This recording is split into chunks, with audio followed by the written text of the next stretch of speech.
Good evening, ladies and gentlemen. My name is Clay, and I am the Bucks believer. Yesterday, in the first half of Game 1 of the NBA Finals, Phoenix Suns center Dario suffered a clearly painful injury to his right knee.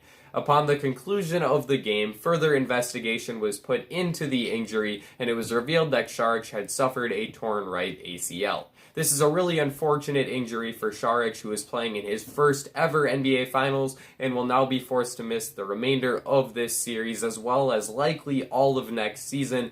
But in general, I don't think that most people think that this injury hurts the Suns too much. And it makes sense why that would be the common belief. Saric plays just 10.5 minutes per game off the bench for the Suns this postseason, and he has a very limited role as he has averaged just 4.5 points and 2.5 rebounds per game.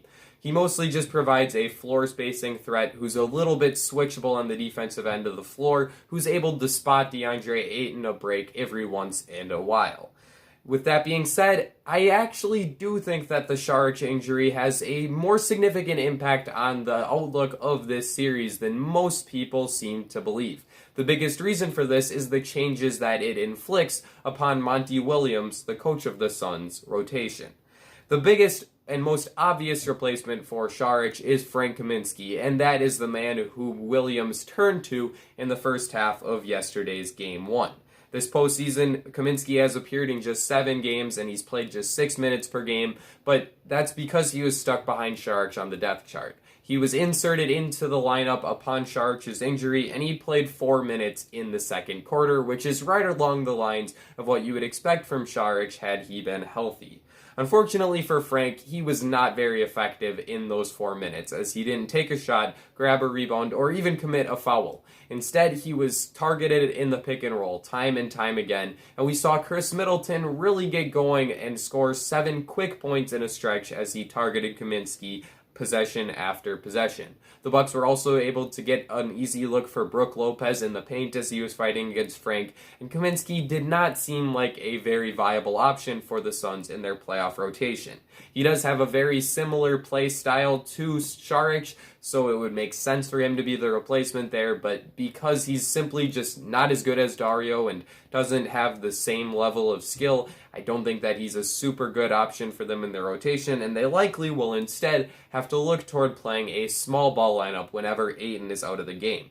That means that they'll be playing 3 out of the quartet of Torrey Craig, Cam Johnson, Jay Crowder, and Mikal Bridges, with one of those players being forced into playing a small ball 5 spot.